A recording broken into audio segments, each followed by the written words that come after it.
friends, and welcome back to the Rewind podcast of Forward Church. Join us each week as we take a look back on Sunday's message and dig a little deeper into the conversations with those who are teaching across our sites at Forward. We want to invite you to be part of the conversation too. So if something we're talking about on Sunday morning sparks a question in you, head to our website, forwardchurch.ca/ask us, and submit your questions there. And we're going to do our best to engage with those questions in this space. With that said, let's jump in and get started.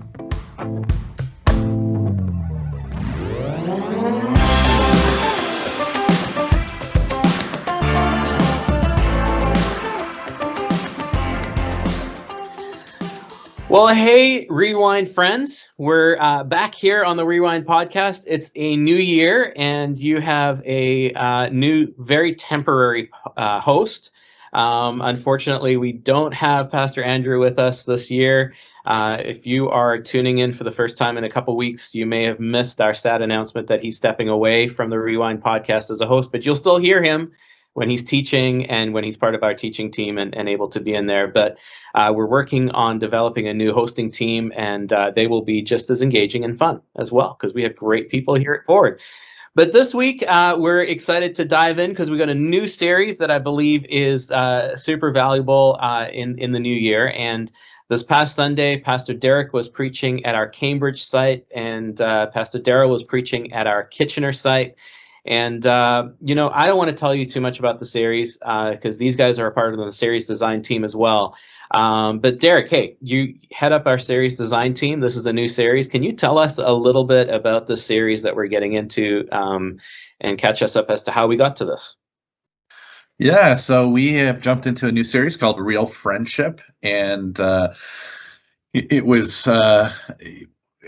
even if you talked to us like 6-7 weeks ago, we were not planning to start the new year here, but God worked a couple things out. One, we looked at the spiritual health assessment that many of you filled in. I think we had over 600 people fill those out, and it gave us some great data just to help us understand where people saw themselves in their spiritual journey. And some of the questions in there had to do with the issue of relationships and friendships. And we saw that there was a gap for a lot of people in this whole area of having really good, strong friendships around them. And just think that that is a critical thing. It's not just a nice thing to have. It's not just... we were joking around before we jumped on here. It's not just like a Oprah thing, it kind of sounds warm and fuzzy, but it's actually a theological necessity that we need friends around us. And so we thought, well, why don't we do a series on friendship? And we decided to actually give you a sneak peek. We decided to do a series on friendship in this block of time because we're going to be starting after this a series in Exodus, and we kind of wanted to line up some stuff to fit with Easter and the Passover and think that could be really helpful for people too. So we looked and said, what's one topic we could talk about from our spiritual health assessment, and landed on this issue of friendship. Fantastic. And I think it's so timely, not only because it's a new year and we're all thinking through what are some things that we need to do this new year, but just the season that we're in right now as well. I know I've certainly seen some conversation around people as they interacted with the sermon online and chatting with those that heard it on Sunday, just saying, this is so timely. This is what I needed to hear. And I think that's the way the Spirit works, right? He lines us up with what people need to hear. And it's always good to see that. Now, Darrell, why don't you start us off? We talk about how this is a theological issue. Friendship is a theological issue. So take us in deep. How is this theological? How did God make friendship so important? Why is friendship important to God? Yeah. So sorry, I don't think I hadn't listened to Derek's yet. He might have started on the same place, but kind of talked about how we were made for friendship. And so that was one of my first points in the message on Sunday, and just jumped into Genesis chapter 2, verse 18, where it says that we were, talking about how we're made in God's image. Then verse 18 talks about how, it wasn't good for man to be alone, so God created Eve. And so often we take that as a passage that's just merely talking about marriage. But I think to get a little bit more specific, it's talking about the friendship that we often find in marriage, or even if you're not married, I think it's still relevant, this idea that we were created for friendship. And I think it's important to understand as we look into the very beginning of Genesis, so much of it is based upon this idea that we're made in God's image, that we worship a triune God, a Father, Son, and Holy Spirit. And so there's this theological concept there that for all of eternity, God has lived in a perfect relationship, or you can even say friendship amongst himself. And so, the Father and the Son, that they have this perfect friendship, and the Son with the Spirit and the Spirit with the Father, like they're always pouring into each other. And so a few things we can take from that. So one that we can take away is that God didn't have to make us. Like, it wasn't that he was lonely and he just was looking for a friend, so he like made the universe because God like needed something. Like God was like perfectly happy within himself, yet he decided to make us. And so because we are to reflect who God is, we are just not enough by ourselves. Like, we need something. We actually need friends in our lives.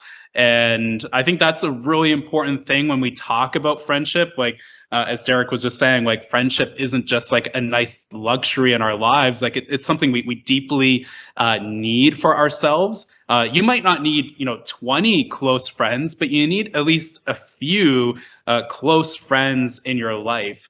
And so that's, I think, an important takeaway right from the very beginning of Genesis. Yeah, I would just jump in there, and the Genesis 1 over and over again, as Moses is writing it, he uses the phraseology, that God said it's good, right? So Genesis 1 over and over, each day, it's good, it's good, it's good.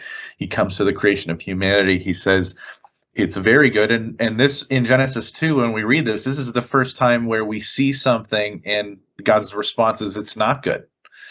That there is something that is lacking, something that is missing in this perfect created order, right? This pre-fall created order. And I think that like we can relate to that, because I don't know if you've ever experienced this before, where you've had just like a really great moment where you just like so much feels right in the world, but somebody's not there to share it with you. Mm-hmm. I remember having this experience in Belize. Just we'd finished up a missions trip and was on this beautiful little island off the coast of Belize called Kikulker, and gorgeous sunset. Waves are lapping up on this lovely beach. Everything is calm and just a perfect moment. Except it wasn't perfect because Amanda was back at home, thousands of kilometers away, and I just felt like, as good as this moment is, it doesn't feel like it ought to be, because I'm not sharing it with the person I want to share it with, right? And so I think we still can understand this reality of things being perfect and good and yet not good, because there's a relational aspect that's missing from the perfection. And I think something you can add to that is, if you're trying to figure out like who are your close friends, it's when you have moments like that and your mind automatically goes to like, who, like, do I desperately need to tell about this?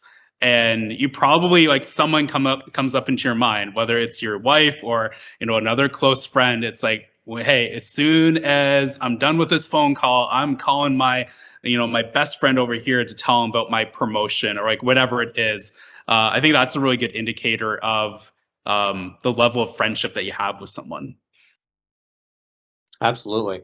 Well, I mean, both of you challenged us in your messages to write down a list of our close friends, or think about those close friends that you have. Derek, you told us to, if you were online, even pause and write down that list. I was watching online this Sunday. I happened to be watching from home, and I tried pausing. My kids all freaked out and said, "You can't pause the message, Dad." but Pastor Derek said we got to pause. Yeah, so, I gave permission. It's okay. Yeah.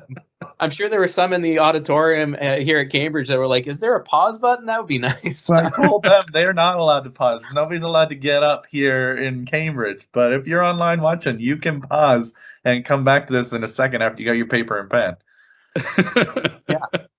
All I can picture right now is like an episode. Remember the old America's Funniest Home Videos where like they would take a moment to like vote and you have like the music going on? All I can think of is Derek doing that, is like pausing, music's going, and people are typing into their phones. Who are their closest friends?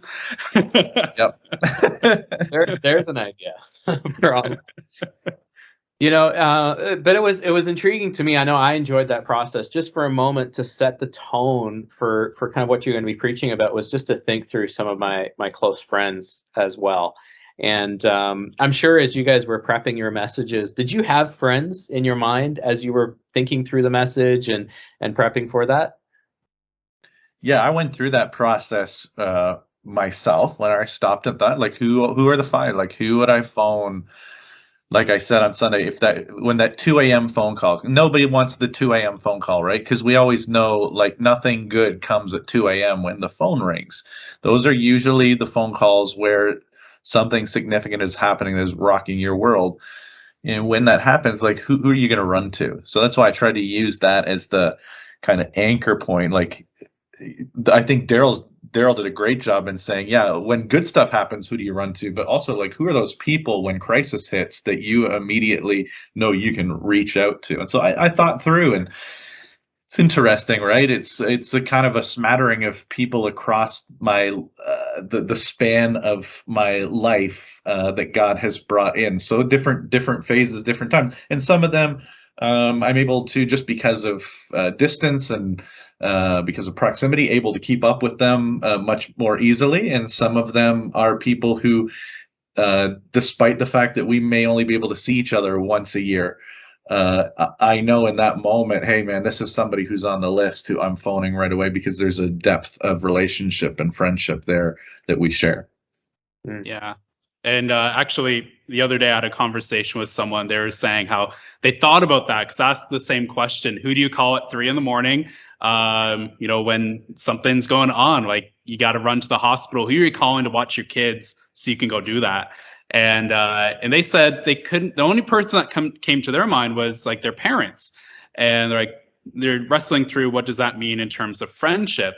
And I thought that was an interesting point. And just to clarify, I think that if you can call your parents in a situation like that, you're probably friends with your parents, because there are people who have mom and dad down the road, but they wouldn't feel comfortable calling them late at night in a situation like that, because they just aren't that close. Like they're blood related, but they don't have a friendship. And so I think that this is where friendship and family can actually overlap. And it's actually really good when it does overlap in that sense. But so when you talked about like writing down a list, what came to my mind often as I was writing the message was the friends that I've lost contact with over the years. And I heard this stat years ago saying that we tend to replace our core friendships every 7 to 8 years. So every 7 to 8 years, your core friends is going to look entirely different than it did 7 years ago. And I thought that was kind of interesting. And the survey actually said that women tend to do that a little bit more often than men, that guys tend to hold on to friends a little bit tighter, and women tend to be a little bit more fluid in that sense. And that, to me, that was just fascinating, because I have close friends I've been friends with since like kindergarten, and I get it, like that's maybe a little bit unique. But the 7-year mark, like, hey, I got friends from college that I was super tight with, like the guys I'm like, this is who I'm inviting to my wedding. He's going to be my best man. And no, like I've not talked to him in over a decade. It's been a long time. And so we tend to replace our friends with new people over time. Yeah, that'd be interesting exercise to go through, right? Is if you're married, you've been married for a while, go take a look at your wedding picture and how many of those people who you are like, I have to have those people stand with me. This is the most important day. They're going to be with me forever. How many of them are still those people in your life, right? And it'd be interesting to go through. So in my wedding photo, one of my best friends since like kindergarten, he's in my wedding photo, and we just went out for wings last week. It's like we're tight, and it was super fun because when we took the photos, the photographer said family only, and so I just grabbed my buddy Jerry. I'm like, "What, are you kidding me? This is my brother right here." So he is in all the wedding photos. We never cut him out. That was really fun. But yeah, but it's a painful thought when you think of like friends that you've kind of lost along the way, like for whatever reason. Like a friend just comes into my mind right now. Like I haven't called him in a long time, but for no real reason, we've just lost contact. And that just, it makes me a little sad when I actually reflect on that. That's an interesting stat you bring up, because I'm not shocked to hear that you still have friends from kindergarten, as I've met Parker, your son. Like he's going to have friends from kindergarten for life too. Like you guys are wired similarly. But I, listening to your message, you also mentioned that, like, and I thought that was interesting because I hadn't given that a lot of thought. You'd mentioned how when we're younger, we find it a whole lot easier to make friends. And then you go through seasons of life where it's harder to make friends. I certainly found it tough through college, university, and early marrieds.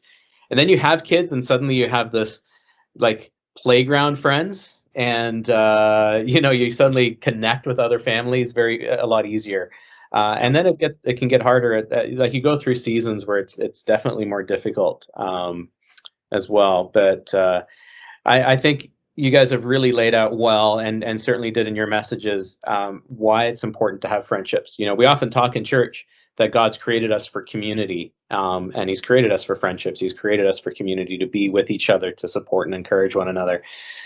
And both of you dived in shortly after that to that whole concept of being matured by our friendships, or Derek, you said we need friends who make you better, and I think you both quoted that line of, we're the sum total of our 5 closest friends. So again, going back to that list that we made, I found that fascinating as I kind of glanced over and you're speaking about that. I'm like, so how has each of these people affected me? And so as you were thinking about those friends through the week, I'd be curious just to see, how have your friendships matured you, or encouraged you, or maybe brought you down at times too? Do I go first, Daryl? Sure, yeah. So even thinking about the list of close friends in my life, like, to be honest, like even just a few weeks ago, so I'm like in a group chat with some of my close friends. So we kind of just chat throughout the day. A lot of it is a lot of nonsense. We're just trying to make each other laugh. But sometimes we dig a little bit deeper and like ask deeper questions. So even just like a few weeks ago, I just asked some like financial questions. I'm just like, hey, I'm just like, how does like investing work? Like, how do you guys do this?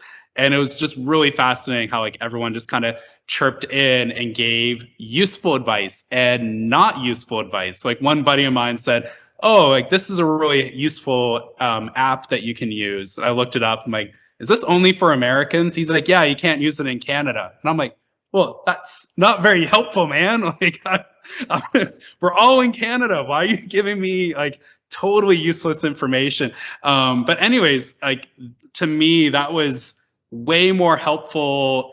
I could have just Googled that. Like I could have just typed in the question. I could have listened to a podcast. I could have very easily got really good information from, experts, quote unquote, experts out there.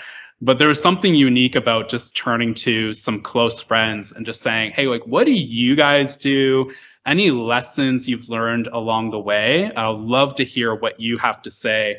And that was really helpful just to hear from them how they approach that. And so having those close friends where you can just, whenever you have a knowledge gap or you just want some advice and you can trust what they're going to say. Or maybe if you have a friend who is chirping in some advice, but you're not entirely sure if that like they're the expert you should be listening to. I mean, you can just gauge that so much better when you have lived life with this person. To what extent, how serious should you take the wisdom that they're giving? Yeah, I think one of the great blessings in my life when I look back and look at the ways that God has been so gracious to me is that I've always had a number of, I'd say those who are closest to me have always been Christ followers. I've had a lot of friends and a lot of friends who aren't Christians, but those who have had the ability to speak most deeply into my life have all been followers of Jesus. And when I hit those moments where life kind of knocks you off kilter and you want to respond out of your own natural instinct and your own passions, or so the Bible would call it, out of the flesh, to have guys who in that moment will call me out and will speak God's truth into my life instead of encouraging me to go along with how probably most of the world would encourage me to go along, right? Like, do what feels best for you right now. If you're angry at somebody, you should get even with them, because that's what I want to do on my own. But to have a guy come in, one of my good friends, to come in and say, you know what, like, yeah, this is tough and you haven't been treated well, but reflect on how Jesus has acted and responded in the moments when he was hanging on the cross.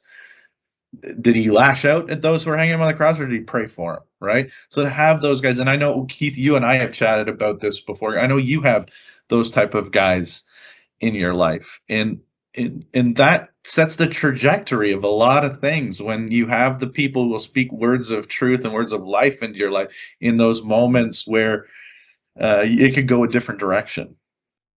Absolutely. Yeah. No, you were talking about that on Sunday, and I always go back to one particular moment. And I mean, I've had so many encouraging people through my life in that regard.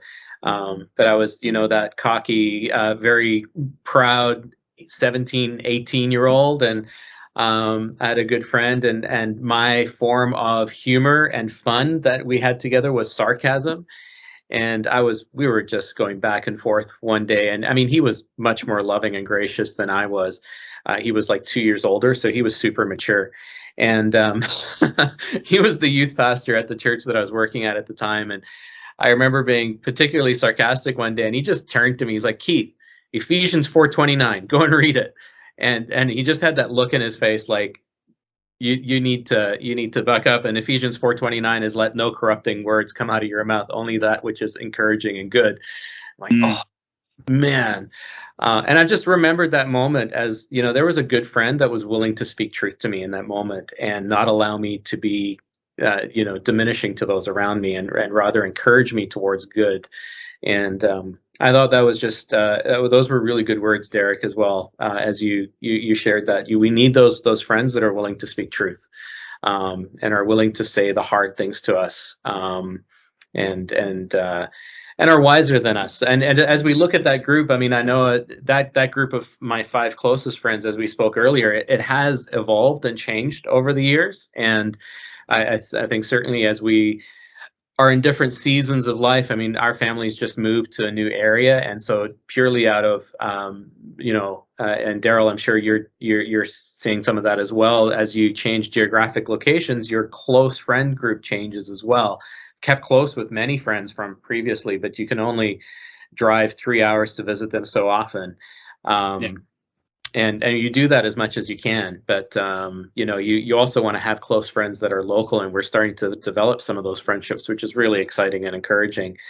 But it's important. I think, Daryl, you touched on making sure that you've got friends that are in line with you, and then having some friends that you are purposeful about knowing that they're ahead of you as well in maturity and in their walk with the Lord.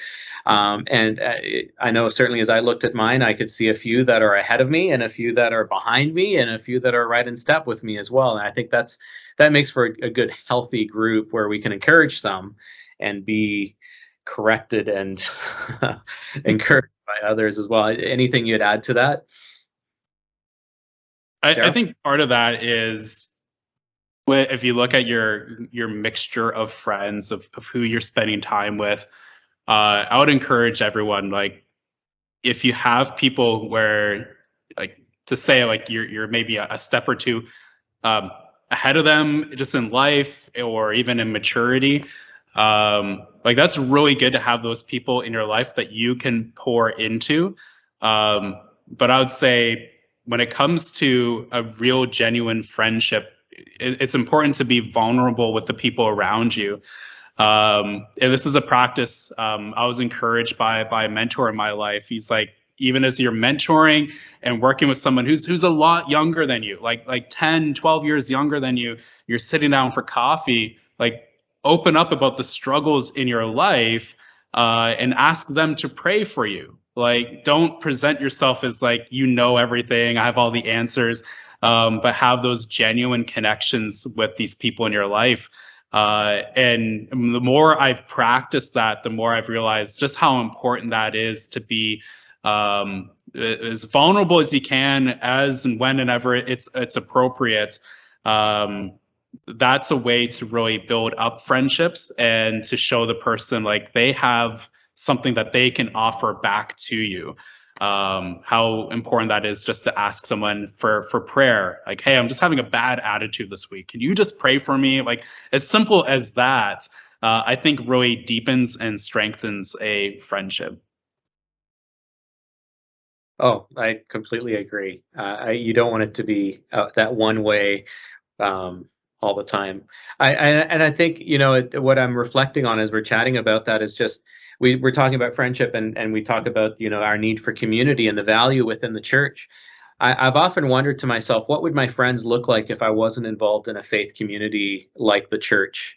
I have so many friends within the church that I don't think, like, if I was just in a work setting, or if just connecting with others that have kids my age or something like that, it would be much harder to find friends that are able to really speak deeply into my life as well. I have, a number of friends from the church that I don't know if I'd be friends with them outside of the church. And again, God has created this community that allows us to grow and mature so well. Derek, how do you find that in your life? Yeah, I agree. I think there's actually a couple ingredients to friendship. You guys were talking before about how it seems easier at certain times in our lives to create friends, and I think that's because if I was to lay out two core ingredients to friendship, one would be proximity, and the other would be shared experiences. Yeah. And so when you're in school, one of the reasons it's so easy to make friends and you grow so deep is you spend so much time together. Just you're by default forced into this space, and then you share some of these experiences. You have the same teachers, you have the same experiences out at recess, you go to the same birthday parties, and relationships develop over time as you share proximity and share experiences. And same thing happens at various points in your life. For some people, the deepest bonds they will, Daryl, you were talking about the deep bonds in college, right? Because you're going through a number of life-shaping experiences and choices. And if you're living like in a residence with these guys, it's probably the first time in your life that it's not family you're living with, it's somebody other than family. And you're kind of working through all of that. And then when you have kids and you've got that shared reality, and many times I know, especially when you're first having kids, you're going through that process, you find out you're in a community where you find out somebody else is having a kid at the same time, and you kind of get to know them, and you walk through that really intense reality of having your first kid and learning what it means to parent. You develop these bonds, right? And then that's heightened when you share a worldview and you share an understanding through the church. So yeah, I mean, I've definitely experienced in church, because I'm sharing time with people on serving teams, and we're getting to know each other in life groups. So we grow in friendship. And then beyond that, we have this reality that the Bible talks about, that we're actually family to boot, right? And so you have to have a shared interest, and we have this shared interest, shared reality of Jesus Christ at the center that gives us unity even in areas where maybe in the rest of the world we'd never get together because we wouldn't work in the same type of places, don't have the same type of hobbies, but we share this thing called Jesus together that is the most important thing of all. Yeah. And on top of that, like, I think what's really interesting, like when you're younger, you just kind of, you just become friends like with the people around you. Like there's no rhyme or reason to it. And I feel like that's a way to easily fall into bad friendships.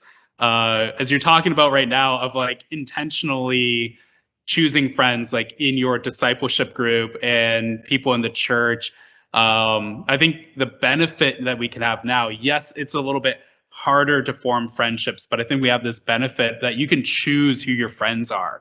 It's not just the person who just happened to sit beside you, you know, in your biology class that now is your friend, or your roommate that the school just paired you up because you filled out a survey and you checked off basketball and the other guy checked off basketball. So now you're roommates. Like that's the reason why you're going to be best friends with this person. Like you can be really intentional about who you choose to spend your time with. And I think sometimes we maybe forget that.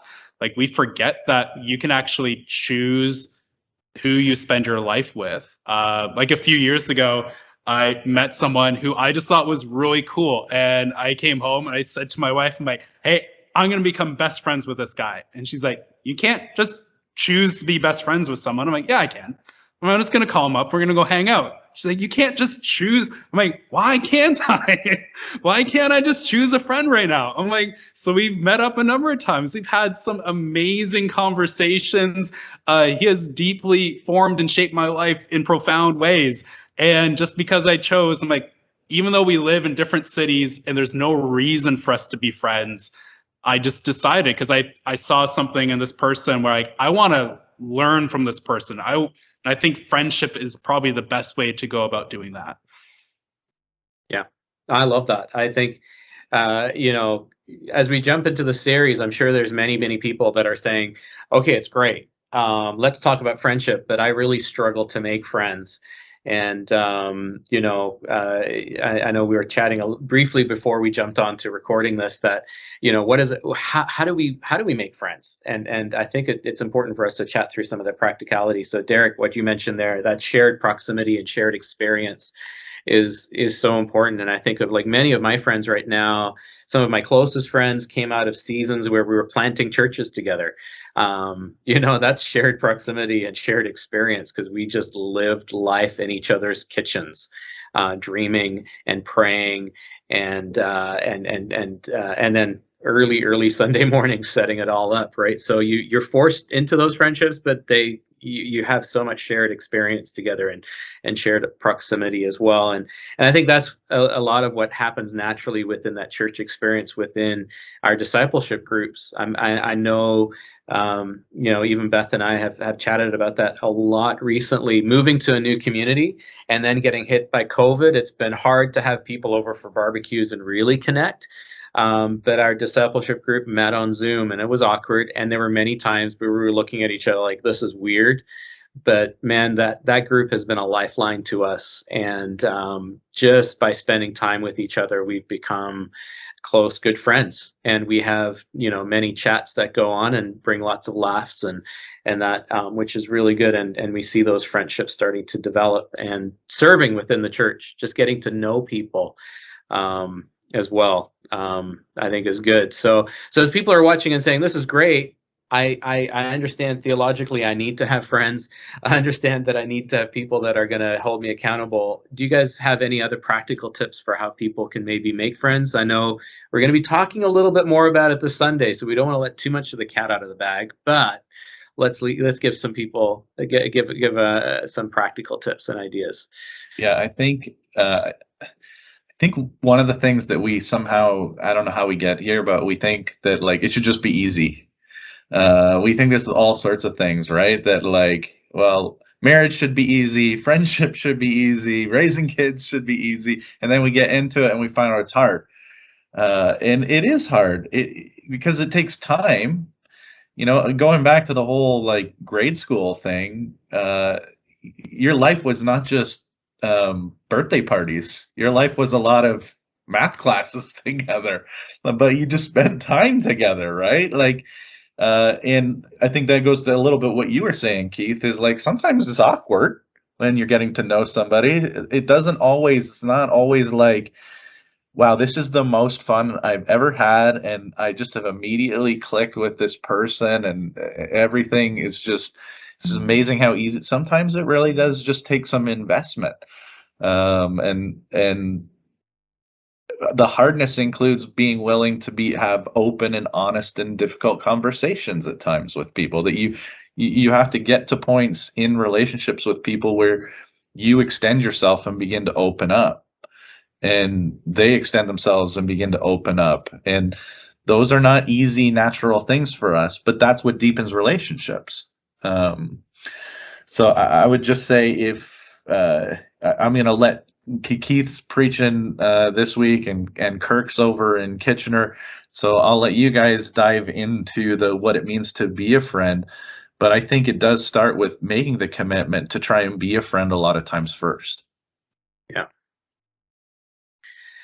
Yeah, no, absolutely. It starts there. I know the phrase that keeps coming to mind, and I'll be speaking about this on Sunday, is, we're talking about that relationship between Jonathan and David is where we're going to be going. And it takes being a Jonathan to have a Jonathan, is what I always go back to, and being vulnerable and open there. But it can be awkward, and that's okay. So, but yeah, it's going to be, I was listening on Sunday, and Derek, you said Keith's going to teach you how to be a good friend next week. I'm like, it's interesting. I'm sure I'm going to have some friends that might tune in. They're like, really? You're going to take Keith's word on this? Maybe some old girlfriends, who knows? So could be, yeah, we'll see. But thankfully there is scripture and that we can lean on, and good things to learn and from there as well. Now, I know you guys often enter into conversations. So I got one last question to ask both of you. You often enter into conversations, whether it's, I know we don't quite have the foyer experience like we used to, but sometimes online you'll get an email, you'll get a call from somebody that said, hey, this really challenged me this week, or this really encouraged me this week. And I'm sure that would resonate with those that are listening. So Daryl, any conversations that you had this week? I mean, obviously we don't want to share anything too confidential, but anything that was really encouraging to people or challenging to people as you've conversed with them through the week post Sunday.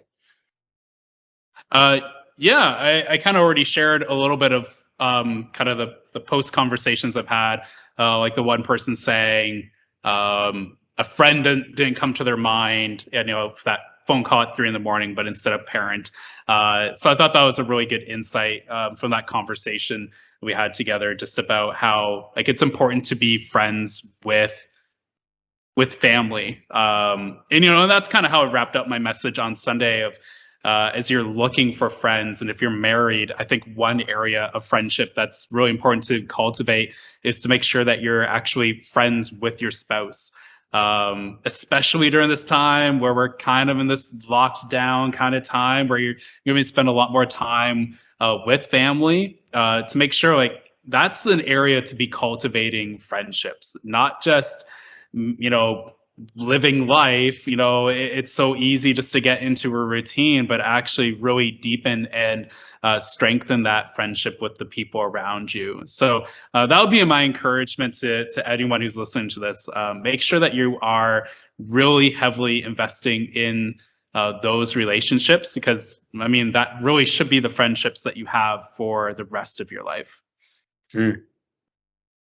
Yeah, I think one of the conversations, I had a couple conversations with people around the same issue, which is when they stopped and reflected on who the people closest to them are right now and how that's shaping them and who they want to become. They realized there probably needs to be a little shuffling of the deck, and there needs to be some new people added in, and some other people who maybe aren't the type of friends that they need. And so just the discussion, I think they're looking forward to the message in a few weeks on unfriending, and how do we kind of go about moving some people out of our closest sphere people who may not be healthy or helpful to us. But how do we do that in a way that doesn't just view people as things to use for my own kind of self-improvement, right? It's not just a self-improvement reality. Those are human beings created in God's image. How do we treat people with dignity while at the same time recognizing that there are people in our lives who can be detrimental to us moving closer towards Jesus? So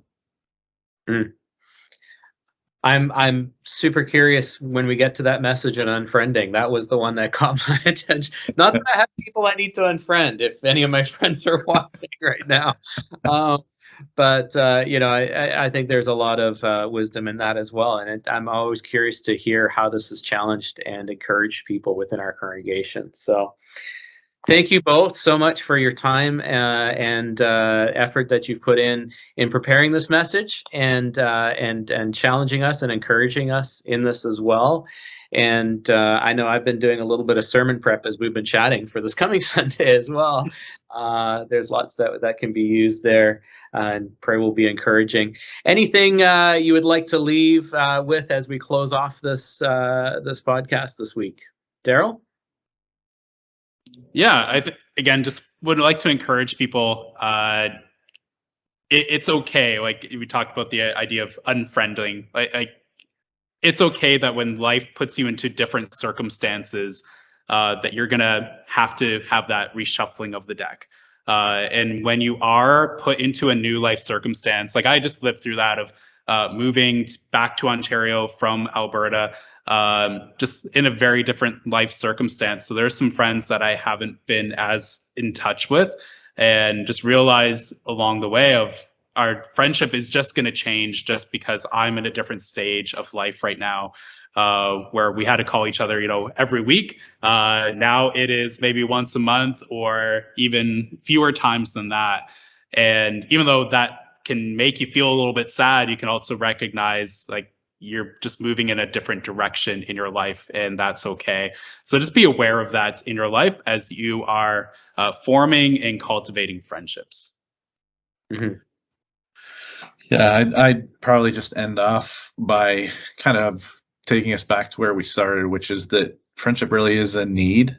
And I think we can take God at his word. So when Paul says in Philippians 4 that my God will supply all your needs according to his riches and glory in Christ Jesus, that if you are in a spot where you're there and you can't name some people who are close to you who you could reach out to when life is tough, or to share life with when life is good, if you need some better friends around you to help you grow and move towards Jesus, just begin praying about that to God. And I really believe that God will honor and answer those prayers because he promises to. He promises to meet our needs, and this is not a luxury. This is a need in our life. So that would be my encouragement to people, is really over these next 5 weeks, begin praying about this issue of friendship and asking God to meet our needs in wherever those needs are in our lives. Mm-hmm. Well, thank you again. And Rewind Podcast friends, we're thanking you for joining us. We hope this has been encouraging. And I'm going to leave you with a quote from Daryl's sermon on Sunday. This was a quote from Drew Hunter. And he said here, "We thank God for friendship. We treasure God above friendship. And we enjoy God through friendship." I trust that you would know and enjoy God this week. Go in his peace. Amen.